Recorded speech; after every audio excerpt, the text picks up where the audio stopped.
Olá, é uma grande alegria falar com vocês. Meu nome é Carlos e eu sou professor e adoro história. E hoje eu vou contar uma história chamada Odisseia. Olha, se eu fosse para uma ilha viver sozinho e tivesse que escolher só um livro para levar, se eu pudesse escolher só um livro, eu levava esse aqui, A Odisseia, porque esse é um daqueles livros que você começa a ler e não termina nunca mais. Ele fica na sua cabeça para sempre. É a maior aventura de um homem em busca da felicidade. A felicidade que todos nós buscamos. É a história de um homem que queria voltar para casa. A história é só isso. É um homem que era feliz na sua casa, no seu lugar, mas que foi obrigado a sair de lá e ir para uma guerra. E ele só queria voltar para casa. É claro que 1000 aventuras e problemas vão acontecer. Sabe esses heróis que a gente vê por aí nos cinemas, nos filmes, tipo Super-Homem? É tudo café com leite, é tudo fichinha perto do herói desse livro. Ele se chamava Ulisses. E essa história faz parte da mitologia grega. Era conhecida e contada lá pelos séculos 8, 7 antes de Cristo, mais ou menos. E ela é um marco fundador da filosofia clássica. E é cheia de mensagens de onde podemos tirar inúmeros ensinamentos. Não tem uma maneira única de contar essa história. É que os mitos, eles são assim mesmo, não é? Cada um conta do seu jeito e a história vai ficando, vai passando e vai crescendo e vai se eternizando. Foi assim que essa história chegou até nós. Cada um que conta, conta de uma maneira. Então, já que sou eu que vou contar, eu vou fazer do meu jeito e tá tudo bem. Quando você for contar, conte do seu jeito. E tá tudo bem também. O autor é Homero. Ninguém sabe se ele realmente existiu, mas isso também não faz diferença, não é? Também, se a gente não contar direito, ele não vai reclamar, né? Século 8 antes de Cristo, se ele existiu, ele já foi embora há muito tempo. Não tem problema. Relaxa e aproveita a história. A história é a seguinte: um casamento no Olimpo iria acontecer. Olimpo era uma montanha e era a morada dos deuses. Os deuses moravam lá no topo dessa montanha, mitologia grega. O próprio Zeus organizava a festa. Era uma festa de gente importante. Zeus, você sabe, é o deus maior para os gregos. E ele queria que tudo desse certo. Na festa não podia dar nada errado. E ele não convida a deusa da discórdia. Claro, ia dar confusão. Convidar a deusa da discórdia, ela ia arrumar confusão. Obviamente, ela fica irritada por não ter sido convidada e vai planejar uma vingança. Essa deusa, ela manda fazer uma maçã de ouro, coisa muito bonita, coisa fina, valiosa. Ela vai entrar escondida e vai colocar essa maçã em cima da mesa onde ia acontecer a festa. E na maçã, ela teve o cuidado de escrever assim: para a deusa mais bela. Nossa, isso fez uma confusão danada entre as deusas, né? Sabe como é que é a mulherada, né? Numa festa de casamento, então, ainda sendo deusa, né? Cada uma queria ficar mais bonita que a outra, né? Óbvio. E essa maçã, ela vai ficar conhecida como pomo da discórdia. Você já deve ter ouvido falar esse termo, pomo da discórdia, aquilo que provoca a discórdia entre as pessoas. E as deusas começaram a disputar para ver quem ia ficar com a maçã. A gente tem que lembrar que os deuses gregos, eles não eram seres perfeitos. como os deuses que nós acreditamos hoje. Os deuses gregos eram deuses porque tinham poderes, mas principalmente porque eram imortais. Eles tinham todos os defeitos que nós humanos também possuímos: inveja, ciúme, egoísmo, tudo bem? Estavam disputando a maçã 3 deusas. Hera, a esposa de Zeus, Atena, filha de Zeus, e Afrodite, tia de Zeus. Quem iria julgar e escolher a deusa mais bela? Quem? Zeus ficou enrolado. Se ele escolhesse uma, as outras iam ficar chateadas com ele. Já pensou? Se ele escolhe a tia ao invés da esposa, ia complicar para Zeus. Zeus não era bobo, né? Por isso, Zeus vai mandar buscar um rapazinho, um humano. Esse humano se chamava Paris. Paris era o nome dele. Um rapazinho que foi escolhido lá para resolver qual era a deusa mais bela. Claro, Zeus não queria entrar nessa confusão. E as deusas, claro, vão tentar subornar o rapaz. Hera vai oferecer reinos. Se me escolher, vai ser rei onde quiser. Atena, deusa da guerra, vai oferecer vitórias nas guerras. Vai vencer todas as batalhas que quiser. E Afrodite era a deusa do amor e da beleza. Afrodite vai oferecer a Paris o poder de seduzir qualquer mulher. Qualquer mulher. Quantas vezes ele quisesse. Na cama que ele quisesse. Pode escolher. O que você acha que o rapazinho escolheu? Claro que Paris vai escolher Afrodite, a deusa do amor. A maçã é sua, Afrodite. Você é a mais linda. Claro, ele estava de olho no poder de seduzir qualquer mulher. E vai dar a Afrodite a maçã e o poder de seduzir qualquer mulher. E ele recebe esse poder. E Paris não pegou leve, não. Paris era guloso. Ele vai escolher a mulher mais bela da época, a Paola Oliveira do pedaço, Helena, rainha de Esparta. Só que Helena era casada com o rei de Esparta. E aqui a coisa se complica. Paris era filho do rei de Troia, outra cidade. E Helena era casada com o rei. Helena vai ser seduzida, claro, e foge para Troia com Paris. E abandona o marido traído. Olha a confusão que a deusa Eris, a deusa da vingança, arrumou com a tal da maçã. Você acha que uma traição dessas ia ficar barato? Claro que não, né? O rei traído exige vingança e reúne os exércitos gregos para invadir Troia.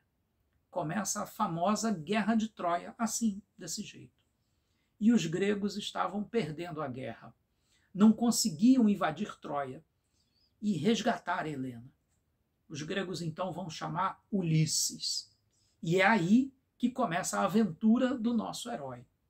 Ulisses era um grande guerreiro e rei de Ítaca. Ulisses era amado por seu povo.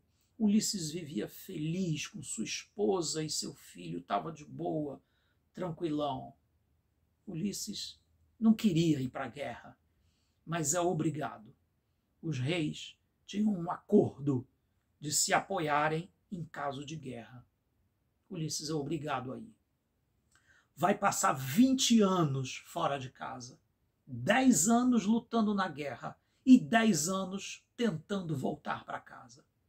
A Odisseia, este livro, conta a volta de Ulisses para casa depois da Guerra de Troia. Do lugar errado na vida para o lugar certo. Do caos da guerra para a ordem da sua casa e da sua família. Os gregos tinham uma visão muito clara. O mundo funcionava como uma máquina. Imagina o motor de um carro. Cada peça tem o seu lugar. Eles chamavam isso de cosmo. Cosmos ordenado. Cada coisa tem o seu lugar no mundo e sua função, igual a um motor, entendeu? Quando uma peça está fora de lugar, ela funciona mal e atrapalha o motor. A mesma coisa acontece com a gente. Se nós estamos no lugar certo, fazendo a coisa certa, somos felizes. Se estamos no lugar errado, fazendo a coisa errada, estamos infelizes. Entendeu? Essa era uma visão grega muito bonita. O lugar de Ulisses é a sua casa em Ítaca. Para os gregos, somos felizes quando estamos no lugar certo, fazendo aquilo que temos que fazer. Pelé jogando futebol, Roberto Carlos cantando, Ayrton Senna pilotando.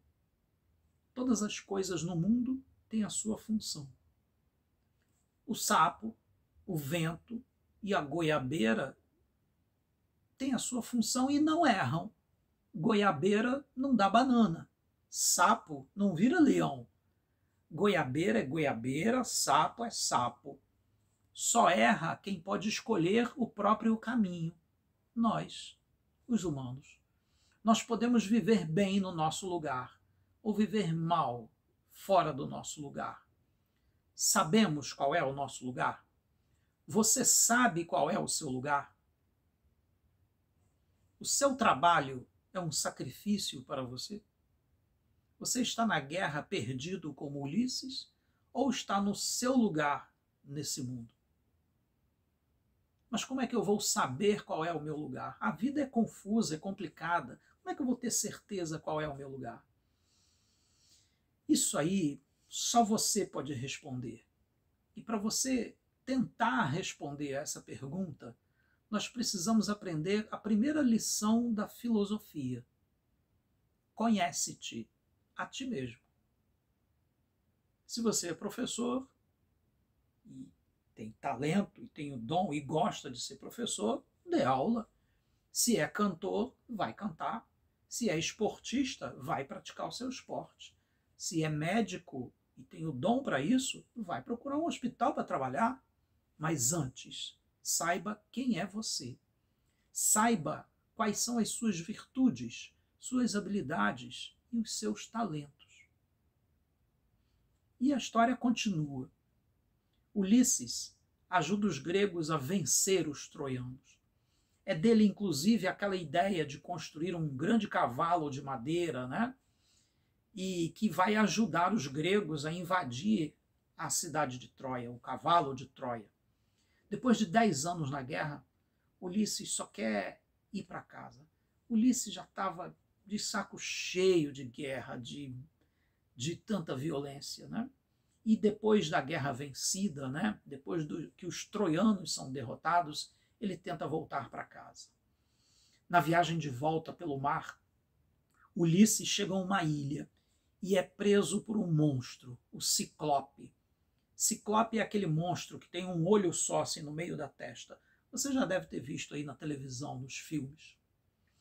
Ulisses, junto com seus amigos, enfrenta o monstro e fura o olho do monstro. Vai complicar, né? Porque o monstro só tinha um olho, né? E ele vai pegar uma lança de madeira, vai deixar a ponta em brasa e vai cravar aquela lança no olho do monstro. É desse jeito que ele consegue se livrar daquele monstro muito violento, consegue sobreviver e fugir da ilha. Mas tem um problema. O monstro, esse ciclope que ele fura o olho, era filho de Poseidon, o deus dos mares. Você não acha que um deus vai deixar isso barato, né? Aliás, Ulisses tinha que voltar para casa pelo mar. E o deus dos mares vai jurar vingança e vai atrapalhar de todo jeito o retorno de Ulisses na sua volta para casa. Vai infernizar a vida de Ulisses, vai mandar tempestades, o barco vai afundar, eles vão se perder. Nossa, é um problema atrás do outro. Eu espero que você entenda que essa história é uma metáfora da nossa vida. A história toda é uma metáfora, não é? Não tem monstro nenhum. Não tem Deus, Zeus, Deus disso, daquilo, não tem. Você está entendendo, né?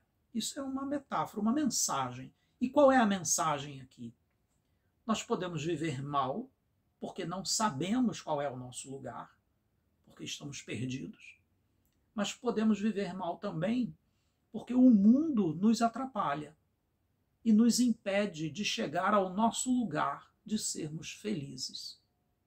E pode ter certeza de outra coisa. O mundo vai te atrapalhar. Você vai topar com um monte de monstros por aí que vão tentar de todo jeito impedir que você seja feliz.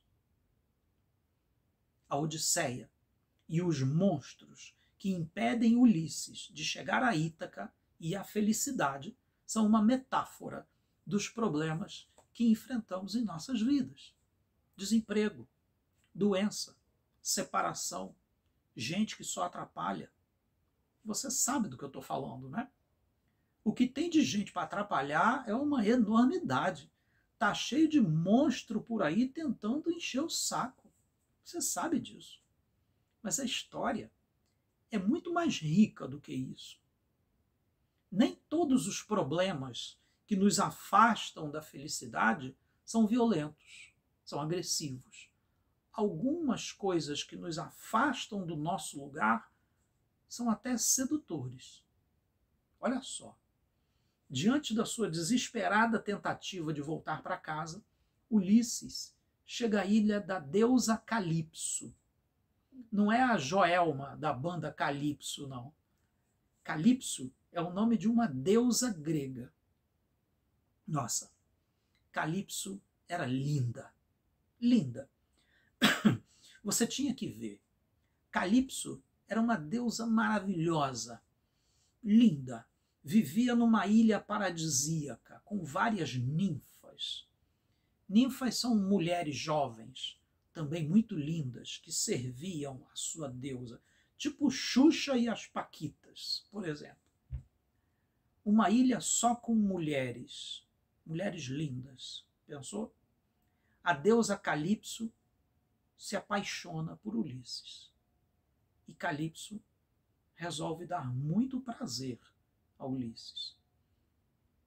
Olha só a história que eu estou te contando. Olha só essa passagem. Ulisses está preso numa ilha só com mulheres. Está entendendo?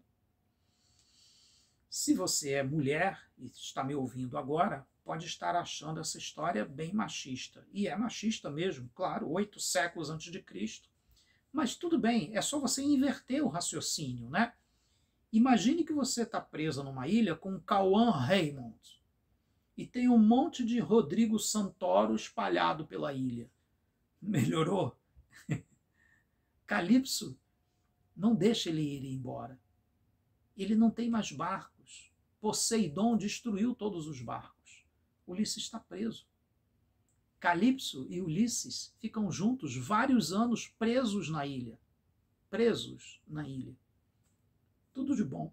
Comida, praia, beijinho, mulherada. Nossa, Ulisses estava de boa.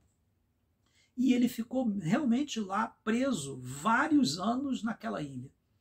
Mas tinha alguma coisa que não estava legal. Ele estava triste, ele andava deslocado, porque aquele não era o seu lugar.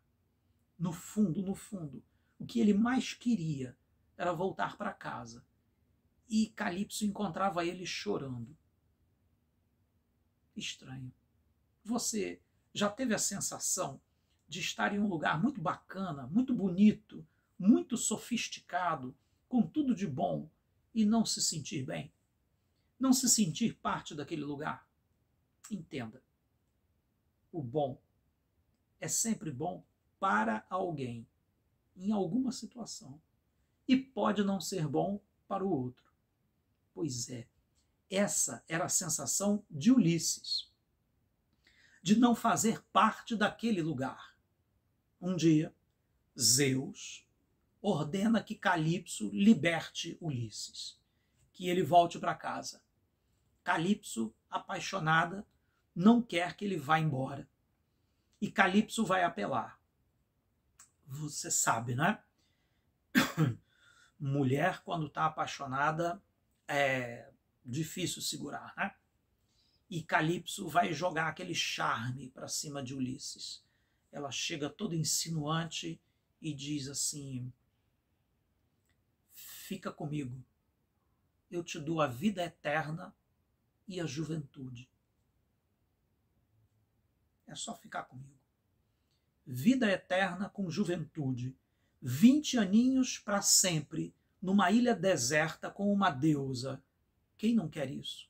É a maior oferta que alguém pode receber. Se aceitasse, Ulisses se tornaria um deus, um imortal. É o que nós chamamos de apoteose, quando os homens se transformam em deuses. E Ulisses vai dizer não. Mais vale uma vida curta no lugar certo do que uma vida eterna no lugar errado. Mais vale uma vida curta no lugar certo do que uma vida eterna no lugar errado. Calipso perdeu. Ulisses finalmente volta para casa e encontra novamente sua família, sua gente, sua terra, sua felicidade e tem uma vida feliz. Fica velhinho, fica doente e morre. E esse é o fim da história. Eu sei o que você está pensando. Se fosse comigo, eu topava essa oferta na hora. Caramba, esse tal de Ulisses aí é meio otário, né? Se ele tivesse aceito, ele viveria para sempre com prazer, com juventude, com felicidade, com uma deusa. Pois é. E é aí que entra a grandeza da história e da lição de vida. Você se lembra que isso aqui é só uma história, certo? Isso aqui é só uma metáfora, não é? Quantas vezes nos desviamos de nossos objetivos por sonhos, devaneios e prazeres? Quantas vezes você não preferiu dar uma saída, deixar um trabalho para lá, uma obrigação, em troca de um prazer passageiro? Fazer o trabalho da faculdade ou tomar um chopinho com a galera? Então, a lição da história está aí. Esse é o ponto fundamental da história. O verdadeiro sábio sabe que não tem ilha de Calipso. A juventude acaba. O verdadeiro sábio sabe que a verdadeira vida é essa aqui. E por ser rara e curta, é valiosa demais para dar errado. O verdadeiro sábio aceita a finitude da vida, vive com sabedoria e sem ilusões. Não tem ilha de Calipso. Não tem. Você não vai acertar na Mega Sena acumulada. Não vai, não. Você só vai ter 20 aninhos uma vez na vida. Aproveita. A vida e a morte fazem parte do ciclo da vida. Aceitar isso é sinal de sabedoria. Não aceitar isso é viver em ilusão. É sonhar com a deusa Calipso numa ilha deserta para sempre. A vida deve estar focada no presente, sem ilusões. O passado e o futuro são delírios, são uma fuga de quem vive mal. Caramba, quem vive mal fica lembrando do passado ou sonhando com um futuro diferente. Já percebeu? No meu tempo é que era bom. Se eu acertar na loteria, eu vou viajar, vou fazer isso, vou fazer aquilo. Quem vive bem, vive o agora. Quando estamos no lugar certo. Não queremos que o tempo passe. E você, professor? O que essa história tem a dizer para você? Algumas perguntas que nós poderíamos fazer, algumas reflexões. A sala de aula é o seu lugar? Ou você fica reclamando da vida na sala dos professores, segunda-feira, às 7 horas da manhã. Sala dos professores, Muro das Lamentações. Esses alunos não querem nada, ninguém faz nada pelo professor. Você está em harmonia com o seu trabalho ou ele é uma tortura para você? Eu vou te dar a minha opinião, ok? Se dar aula é um sacrifício para você, se dar aula te tortura por dentro, mude de profissão, rápido. Você está fora de lugar, como Ulisses na guerra. Abre uma loja, vai dirigir caminhão. Tem gente aí que vende jequiti, vende cosmético, vende anel. Tem tanta coisa para fazer no mundo, né? Vai cantar, vai, não sei. Deixa a sala de aula para quem se identifica com a educação. Desembarca, pede para sair, desocupa a moita. Tem gente querendo usar. Tem gente talentosa e que gosta de ser professor. Por que você vai ficar se torturando? É claro que nós, professores, precisamos de bons salários e condições dignas de trabalho, e nós devemos lutar por isso. Mas eu estou falando de outra coisa. Falo de uma identificação pessoal, íntima, com a profissão de professor. A Odisseia de Ulisses, a Odisseia de Homero, nos convida a encontrarmos o nosso lugar nesse mundo agora. Saiba quem é você, saiba qual é o seu lugar, busque o seu lugar com todas as suas forças. Não espere a sexta-feira chegar para ser feliz. Tem que ser feliz segunda-feira de manhã, na hora de entrar para a sala de aula. O sábio é aquele que, como Ulisses, rejeita as ilusões, luta pelo seu lugar e vive cada instante na sua plenitude.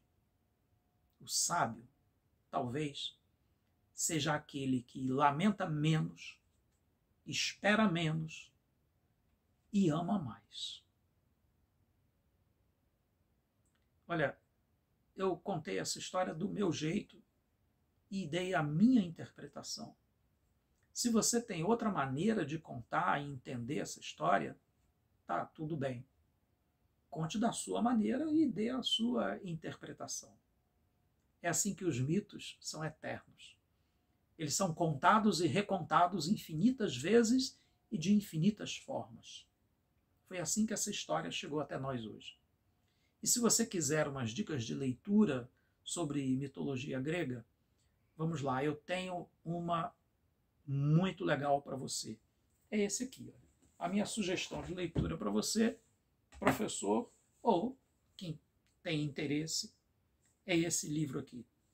O Universo, os Deuses e os Homens, de Jean-Pierre Vernant, um especialista nessa área. O Universo, os Deuses e os Homens. Mitos gregos contados por Jean-Pierre Vernant. Ok? Fica a sugestão.